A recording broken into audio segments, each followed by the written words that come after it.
दर्पः आत्मवित् सम्मता पुंसाम् श्रोतव्या दिशुदा परः। परीक्षित ने प्रश्न किए, मरने वाला पुरुष है, उसे क्या करना चाहिए? म्रियमाणस्य सर्वथा, सारा संसार म्रियमाण है। महाराज परीक्षित ने जितने भी प्रश्न किए हैं वो सार्वभौम प्रश्न है। मनुष्य को क्या करना चाहिए, क्या सुनना चाहिए, अंतकाल आवे किसकी शरण में जाना चाहिए, कौन सा नियम करना चाहिए, क्या साधन करे, इतना बढ़िया भाव। सुखदेव जी कहते राजा परीक्षित, ते प्रश्ना बरीया, श्रेष्ठ प्रश्न है। अपने लिए तुमने प्रश्न नहीं किया है, जगत हित, लोक हित, इससे जगत का हित होगा, लोक का कल्याण होगा। हम और आप अपने हित के लिए नहीं आए हैं, लोक हित के लिए आए हैं। जगत का हमारे द्वारा कोई अच्छा काम हो जाए, जगत के लिए हम कुछ दे जाएं, जगत में हम कुछ कर जाएं, इसलिए हम आए, इसलिए हमको ये अवसर मिला। और हम भूल जाते हैं, अपना हित करने में लगे रहते हैं, लोक के हित को भूल जाते हैं। आत्मवित् सम्मता, अपना जो हित करते हैं ये तो केवल यहीं का है, और इसका संबंध तुम्हारे लिए तुम्हारा नहीं है, तुम्हारे शरीर का संबंध नहीं है। जो तुम जग का हित कर जाओगे, आज बहुत सौभाग्यशाली हैं आप सब 12 गांव वाले। हम 3 दिन से क्या आनंद की अनुभूति कर रहे हैं। प्रतिदिन बदल बदल करके कीर्तन प्रेमी, भक्त प्रेमी प्रांगण में आ जाते हैं और अपनी अपनी तैयारी से अपनी अपनी कीर्तन की कृतियों को कितना आनंद से बखेर रहे हैं। ये हित है, ये हित हो रहा है। कहते साल में एक परिवार को इस सेवा का सौभाग्य मिलता है, एक परिवार को। तो ये कहते हैं ये तुम्हारा बहुत बड़ा सौभाग्य है। दुनिया में सब कुछ काम हो जाएंगे, लेकिन हित का काम नहीं होगा। यहाँ आकर के आप भाव को भाव नाम का आश्रय लेते हैं और लोगों को आकर के अन्नदान देते हैं, पंगत कराते हैं, ये बहुत बड़ा हित हो रहा है।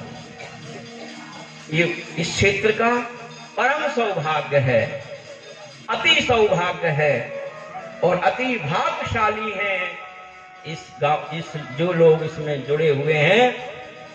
हम ठाकुर जी से प्रार्थना करते हैं अनवरत ये नियम चलता रहे और चलता ही रहेगा, इसमें कोई भी अक्षुण्णता नहीं आएगी। ये राम काज है, ये जगत हित है, लोक हित है, जगत कल्याण के लिए हो रहा है।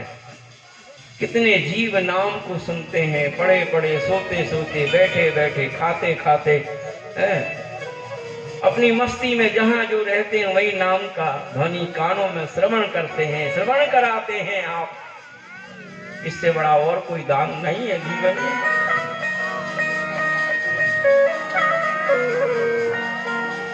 जीवन में ऐसे हमसे काम हो जाए, बस यही हमारा जीवन का लक्ष्य है। बेटा बेटी के ब्याह तो करना है, करो, लेकिन इसके ऊपर भी उठ करके देखो कि हम और कुछ कर जाएं, और कुछ बना जाएं। बूंदी जिले में चौथ माता का मंदिर है, बहुत दिव्य मंदिर है। दास को वहां जाने का सौभाग्य मिलता है साल में 1-2 बार। गुर्जर समाज के गोपाल जी हैं, वहां के अध्यक्ष हैं। उस चौथ माता का इतना पैसारा है, इतना पैसारा है कि जो एक बार उनकी शरण में जाता है, जो इच्छा होती है वो उनकी पूरी होती है। वो गोपाल गुर्जर जी अध्यक्ष हैं और इतने तन्मय से, इतने निर्लोभ भाव से, इतने समर्पण भाव से उस आश्रम को चला रहे हैं। चौथ माता का मंदिर 4 से 10 करोड़ का बना दिया, मांग मांग करके, लोगों से सहयोग करके। और एक साधारण धोती पहनते हैं, एक साधारण कुर्ता पहनते हैं, टूटी फूटी गाड़ी में चलते रहते हैं। कभी उन्होंने जीप में नहीं ली, कभी उन्होंने कोई बढ़िया गाड़ी नहीं ली, और कहते हैं बाबा हम तो इसलिए यहाँ कर रहे हैं कि इस स्थान की सेवा हो जाए, इस स्थान का नाम बढ़ जाए। अब राम मंदिर बना रहे हैं, फिर कृष्ण मंदिर बनाएंगे, लगे हुए हैं। ये है लोकहित। मेरे प्रेमियों, बस ये हमसे काम हो जाए जीवन में, इससे अच्छा और कोई जाने वाला तुम्हारा नहीं है। संसार के लिए तुम जो कर रहे हो, ये तो संसार के लिए संबंध में है, बस ऊपर के संबंध में नहीं आएगा। वहां सहयोग नहीं बनेगा कि नहीं तुमने बेटी को और बेटा को खूब किया है, सब कुछ दे दिया है और जगत का कोई हित नहीं किया, तो तुम्हारी कोई मेहरबानी नहीं होगी।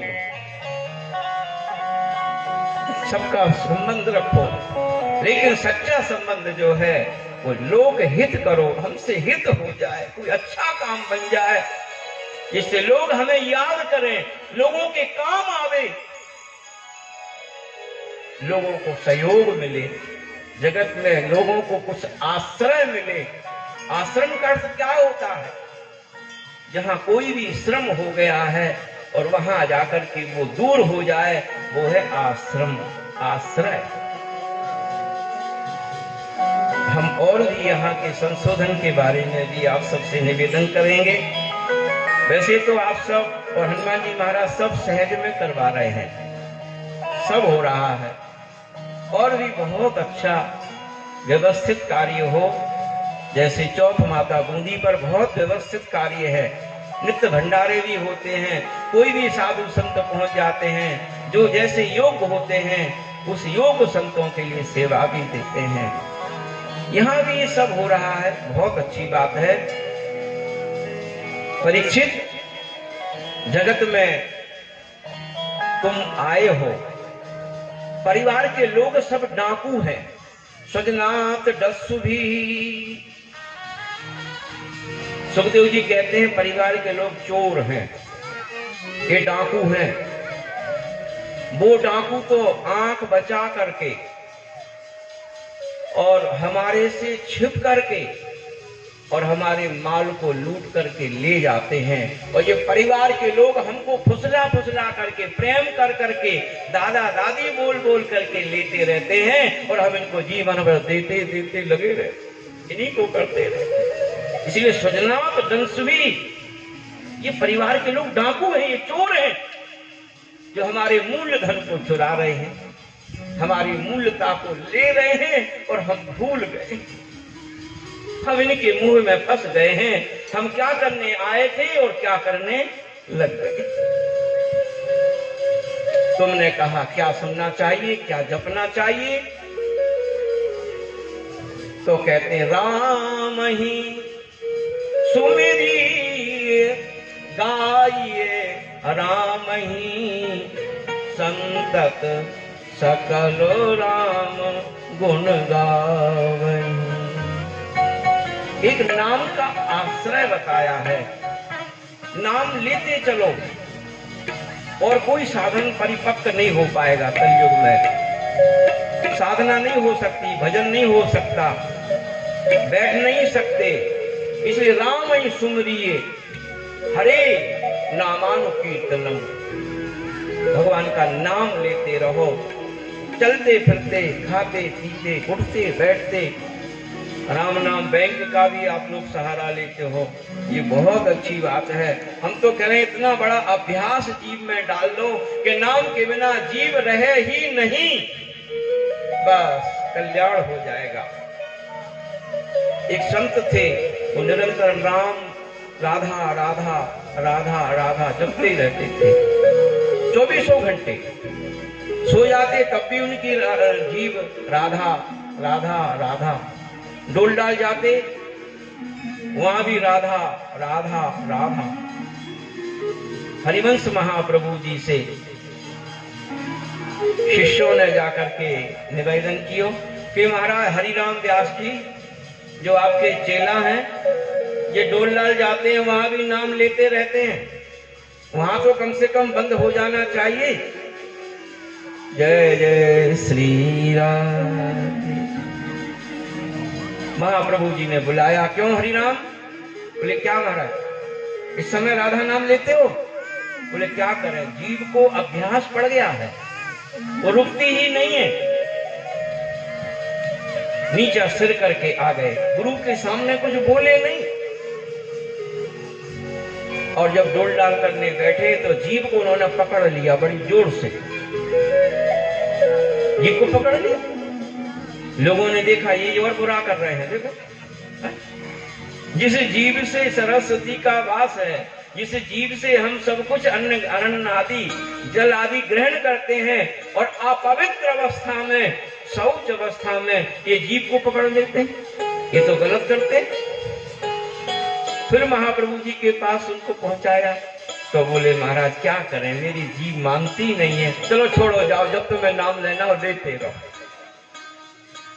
निरंतर नाम का आश्रय ले लिया जाए, इससे बड़ा और कोई साधन जीवन में नहीं है।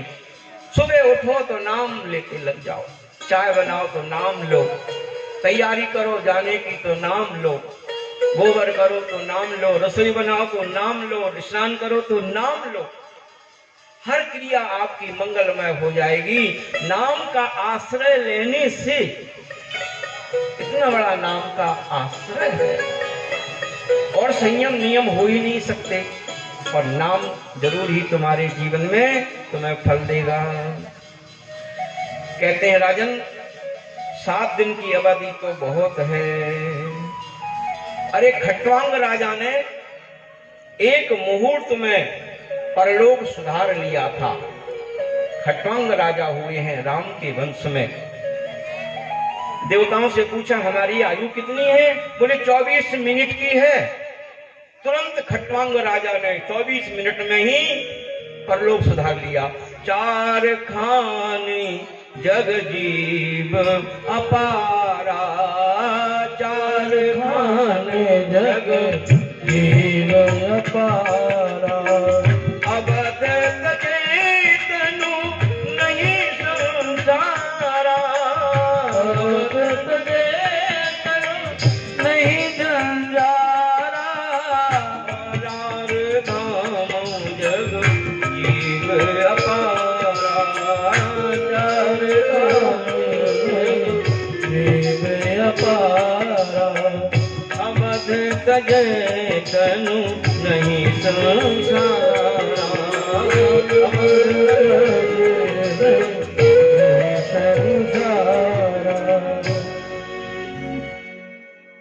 अरे राजा परीक्षित बड़े ध्यान से सुनो, 7 दिन की अवधि तो तुम्हारी बहुत है। अरे खट्वांग राजा ने 24 मिनट में भगवत धाम